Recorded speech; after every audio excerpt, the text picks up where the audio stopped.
Rose ಇಲ್ಲದೆ ಇರೋ ಕಾರಣ ಬರೀ ಅಶ್ವಗಂಧ ಮತ್ತು ಚಕ್ಕೆಯನ್ನು ಬಳಸಿ ಟೀ ಮಾಡ್ಕೊಂಡು ಕುಡಿಬೇಕಾಯಿತು.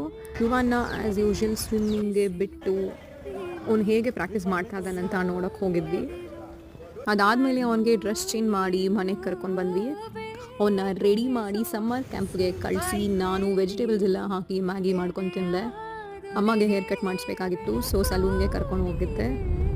ನಂದೇನು ಸರ್ವಿಸ್ ಇರಲಿಲ್ಲ, ಸೊ ಸುಮ್ಮನೆ ಕೂತ್ಕೊಂಡು ವೆಯ್ಟ್ ಮಾಡ್ತಾ ಇದ್ದೆ. ಅದಾದಮೇಲೆ ಅಮ್ಮ ಏನೋ ಶಾಪಿಂಗ್ ಮಾಡಬೇಕಿತ್ತು ಅಂತ ಫಾಲ್ಕನ್ ಸಿಟಿ ಮಾಲ್ಗೆ ಹೋದ್ವಿ. ಫಾಲ್ಕನ್ ಸಿಟಿ ಮಾಲಲ್ಲಿ ನ್ಯೂಸಲ್ಲಿ ಸ್ಯಾರೀಸ್ನ ನೋಡ್ತಾ ಇದ್ರು. ಇಷ್ಟ ಆಗಿ 2 ಸ್ಯಾರಿನೂ ತೊಗೊಂಡ್ವಿ. ಶಾಪಿಂಗ್ ಮುಗಿಸಿ ಅಲ್ಲಿಂದ ವಾಪಸ್ ಹೊರಟ್ವಿ. ಮನೆಗೆ ಬಂದು ಮಶ್ರೂಮ್ ಸ್ಯಾಲೆಡ್ ಮತ್ತು ಮಕಾನ ತಿಂದೆ.